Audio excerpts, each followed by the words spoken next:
Дэлхийн өнөө цагийн хамгийн шилдэг хөгжмийн продюсер Metro Boomin гэж юм байна. Бидний өдгөө сонсч буй олон гайхалтай дууны хөгжмийг бүтээсэн түүнтэй хамтарч ажилласан уран бүтээлч бүр амжилтанд хүрч дуу болгоно нь хит болдог гэж бичигдээгүй хууль бий. Ингээд оддыг од болгосон Metro Boomin-тэй танилццгаая. Энэхүү бичлэгийг олон улсын бооцооны сайт OneXBet хамтран үргэж байна. Хэрв та 21 болон түүнээс дээш настай бол тайлбар хэсэгт байгаа линкээр бүртгүүлэн ороод өөрийн мэдээллийг үүсгэн NewsSack гэсэн промо кодыг ашиглан анхны депозитдоо 100% бонус аваарай. Түүний жинхэнэ нэрийг Leyland Tyler Wayne гэдэг бөгөөд 1993 оны 9 дугаар сарын 16-нд Missouri мужийн St. Louis хотод мэндэлж Parkway North ахлах сургуульд суралцжээ. Түүний гэр бүл ээж аав нь Америк нэгдсэн улсын Georgia мужийн Атлантагаас гаралтай. Гэвч түүнийг 3 дугаар ангид байхад нь түүний эцэг эх нь салсан. Үүнийг дагаад түүнийг ээж нь өсгсөн байна. Дөрвөн дүүтэй тэрээр дунд сургуульд байхдаа бас гитартай танилцж дуу хөгжимтэй хамгийн анх холбогдож эхлэв. Түүнийг 7 дугаар ангид байхад нь ээж нь зөөврийн компьютер бэлэглэж 13 настай Leyland Fruity Loops програм дээр бит хийх эрдэмт шамтан суралцж эхэлсэн гэдэг. Жаалхуу багада Nelly-гийн дунд гүн дурлаж рэп хөгжмийг хийхийг хүсжээ. Тэрээр ахлах сургуульдаа өдөрт 5 бит хийдэг байсан бөгөөд анхандаа өөрөө рэп хийх хүсэлтэй байсан ч хөгжим ая хийх нь түүнд илүү их таалагдсан байна. Ингээд аккорд гэж юу байдгийг мэдэхгүй Leyland энэ бэрхшээлээ давахын тулд ахлах сургуулийнхаа төгөлдөр хуурын дугууланд элсэн орсон байдаг. Сурагч хүүгийн авьяас ур чадвар өдрөөс өдөрт сайжирч Twitter тэргүүтээ олон нийтийн цахим сүлжээг ашиглан өөрийн уран бүтээлээ сурталчилж хүмүүсийн анхаарлыг татахыг хүссэн байна. Энэ нь ч амжилтанд хүрсэн. Атланта хотоос OJ Da Juice Man, Gucci Mane зэрэг уран бүтээлч рэперүүд түүнтэй холбогдож хамтран ажиллах санал тавьжээ. Ингээд 16 настай Leyland ээжийнхээ хамтаараа 8 цаг машинаар Атланта хотыг зорж интернетээр танилцсан хүмүүстэйгээ уулзсан байна. Дууны инженер Kevin гэх хүн Leyland-ийн талаар сонсч OJ Da Juice Man тандан St. Louis-т нэг авьяаслаг хүү байна гэдгийг хамгийн анх дуулгасан түүхтэй. Сайн уу Атланта?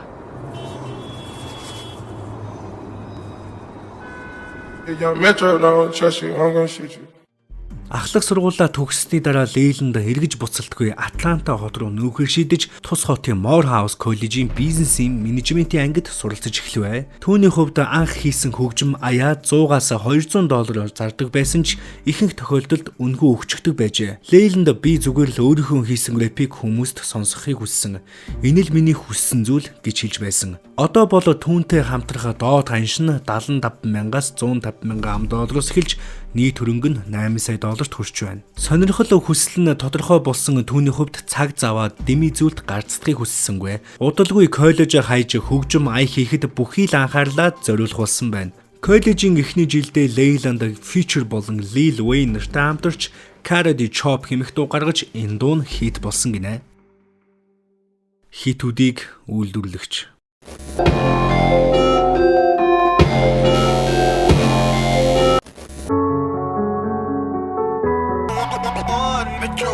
You know I brought my knife 21. Yeah, young Metro, don't trust you. I'm gonna shoot you. Ain't no complaints. Nah. Got me going jeans cause I'm cool, right? Checking from my Metro Boomin, want some more, nigga. He don't want some more, nigga.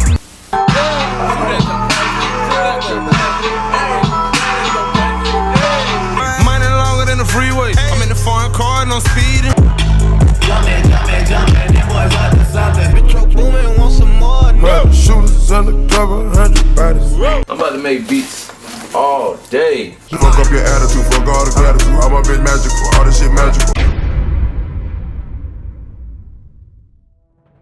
2016 онд Metro Boomin жинхэнэ тесрэлт хийж түүний гараас гарсан дуу бүр нь хит болж байлаа. Эхлээд Future болон Drake хоёртой хамтарч Jumpman-ыг продюсерлэж дараа нь Migos-тэй байран бүүж Future The Weeknd хоёртой Love Life, 21 Savage-тэй X featuring Maskop, Post Malone-ы Congratulations зэрэг дуунуудаар дэлхийн нийтийн сонорыг мэлажээ. Jumpman дууны эхлээд featuring мөрөнд хэрэв Metro чамд итгэхгүй бол би чамайг буудна гэж хэлсэн байдаг.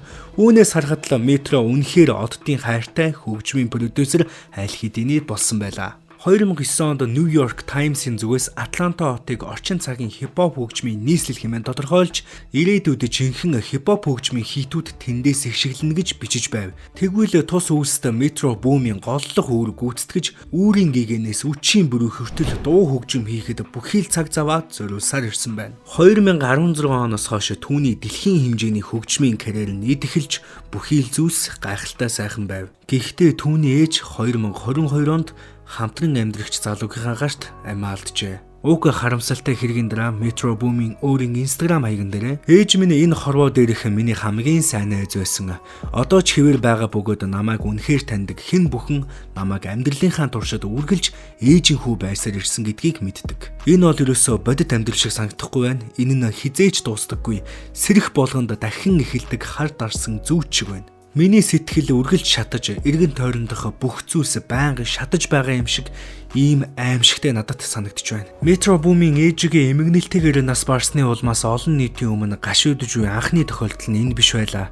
Үүний дараа тэрээр Instagram утсандаа эцэг эхээ байхад нь хайрлж үнэлж байгаарай. Ээжтэйгээ дахин ярихын тулд би энэ хорвоогийн бүхий л зүйлийг өгөх болно. Өдөр бүр уйлах нь шинэ хэвийн үзэгдэл юм аа.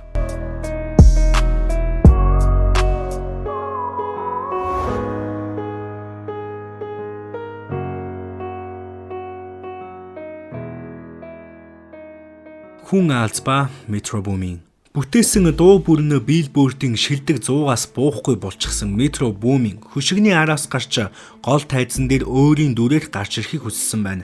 Түүний зүс царайг төдийлөн хүмүүс харж байгаагүй.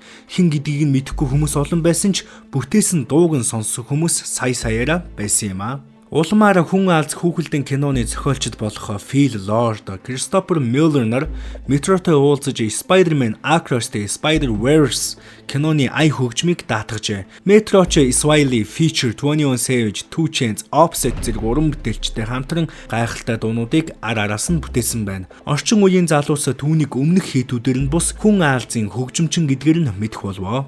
Метрогийн сонсогчид түүнийг алдарт хөгжмийн зохиолчд болох Chopin, Mozart, Beethovenтэй зөвлөж бидний цаг үеийн Mozart хэмээн өргөмжилж байна.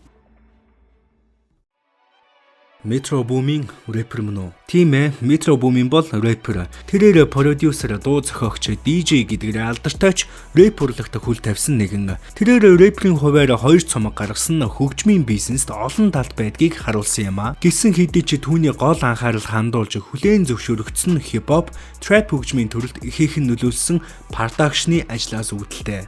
Metro Boomin Awards.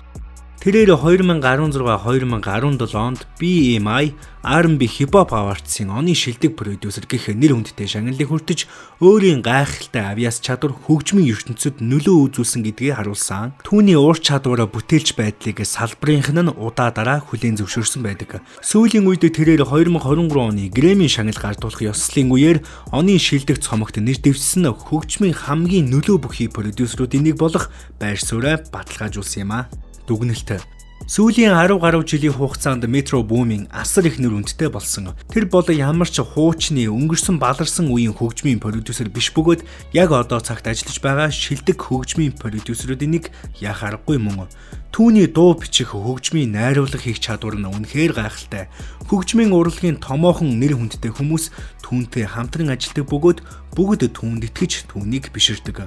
Тэр бол Stereogam, Forbes зэрэг хэвлэлүүдэд маш их үнэлэгдсэн хөгжмийн домогт продюсер болж чадсан байгаа. Хөгжмийн продюсер болоод DJ болох зорилготой залуус түүнээс суралцах зүйл маш их байна да. Эцэст нь гэж хэлэхэд Metro Boomin бол одоо цаг үеийн Mozart юм.